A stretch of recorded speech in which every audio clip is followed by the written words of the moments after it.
అన్నమయ్య జిల్లా వైఎస్ఆర్ కాంగ్రెస్ పార్టీ నాయకులు పూర్తిగా అవినీతి పరులని తెలుగుదేశం పార్టీ రాష్ట్ర అధికార ప్రతినిధి మేడా విజయశేఖర్ రెడ్డి విమర్శించారు. రాజంపేట బైపాస్లోని తెలుగుదేశం పార్టీ కార్యాలయంలో గురువారం ఆయన విలేకరుల సమావేశంలో పాల్గొన్నారు. ఈ సందర్భంగా ఆయన మాట్లాడుతూ గత ప్రభుత్వ కాలంలో 1-2 కాదు 1,00,000 కోట్ల రూపాయల లిక్కర్ స్కామ్ జరిగిందని అన్నారు. వైకాపా పాలనంతా అవినీతి కుంభకోణాలమయమని తీవ్రంగా విమర్శించారు. ఏ రకమైన కేసులు పెట్టకుండా ఏ రకమైన ఇబ్బందులు గురి చేయకుండా వాళ్ళు ప్రజల్లో పోవడానికి ఎలా రక్షణ కల్పిస్తున్నారో ఒక్కసారి రాష్ట్ర ప్రజలంతా ఆలోచించాలి. ఆయన ఏదో సినిమా డైలాగ్ చెప్తాడు, రప్ప రప్ప అంటాడు, అదేదో ఇట్ అంటాడు. సిగ్గు లేదా జగన్మోహన్ రెడ్డి? మీ నాయన రాజశేఖర రెడ్డి బతికిన బతికేంది, నువ్వు చేసే పనులేంది? ఒక ప్రెస్ మీట్కి వచ్చి కూర్చొని ఒక నేషనల్ మీడియా ముందు అట్లాగే ఆంధ్ర మీడియా ముందు ఇట్టంటావు ఏంటి అసలు? ఒక ముఖ్యమంత్రి చేయాల్సిన పని అది. సిగ్గు లేదా నీకు? ఒక ముఖ్యమంత్రి ఎంత హుందాగా ఉండాలి అంటే నువ్వు ఇట్టంటే భయపడిపోతావా?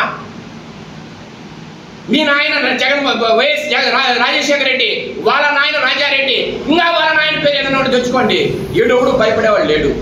తెలుగుదేశం పార్టీ 43 సంవత్సరాల చరిత్ర గల పార్టీ ఇది. ఎన్టీ రామారావు, మహానుభావుడు ఎన్టీ రామారావు గారు స్థాపించిన పార్టీ ఇది. ఆంధ్రప్రదేశ్కి వన్నెనిచ్చి ఈ రోజు లోకోత్తరమైన ఒక రోల్ పోషిస్తున్న శ్రీ నారా చంద్రబాబు నాయుడు గారు అధ్యక్షుడు ఉన్న పార్టీ ఇది.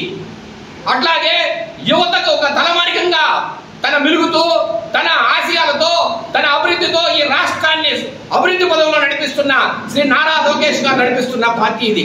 మీకు భయపడతామా? మీకు తలచుతామా?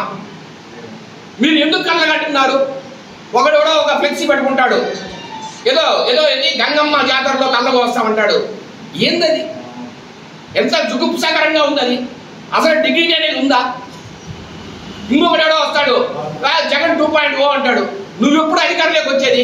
వచ్చే మాత్రం నువ్వేం పీకుతావు? నీ వల్ల ఏమవుతుంది? నువ్వేమి గత 5 సంవత్సరాలు ఏం పీకావు?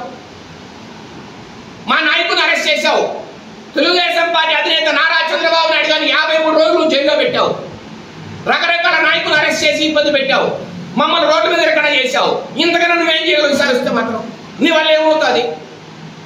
నువ్వు పులివెందుల రెడ్డి అయితే మేము రాజంపేట కట్టడం, మేమేం భయపడేవాళ్ళం కాదు మీకు. అది గుర్తుపెట్టుకో జగన్మోహన్ రెడ్డి. నువ్వు మేము అండగా ఉన్నాం తెలుగుదేశం పార్టీకి. ఇలాంటి ఎంతో మంది నాయకులు చాలా మంది అండగా ఉంటారు తెలుగుదేశం పార్టీకి. నారా లోకేష్ గారిని కానీ నారా చంద్రబాబు నాయుడు కానీ నువ్వు ఏమి పీకలేవు. ఇంతకన్నా నేను ఎక్కువగా మాట్లాడలేదు ఏ ప్రెస్ మీట్లో కూడా. నీకు చెప్తుంటారా ఎక్కడ తెలుసుకుందాం.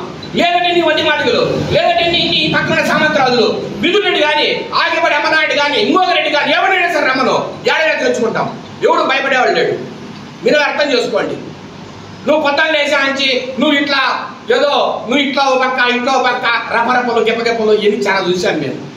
మమ్మల్ని భయపడించేంత సత్తా నీ దగ్గర లేదు.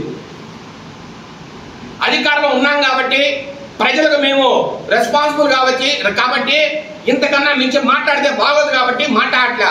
లేకపోతే ఏ స్థాయిలో నిన్ను మాట్లాడగల సత్తా మా దగ్గర ఉందని గుర్తుపెట్టుకో జగన్మోహన్ రెడ్డి గారు.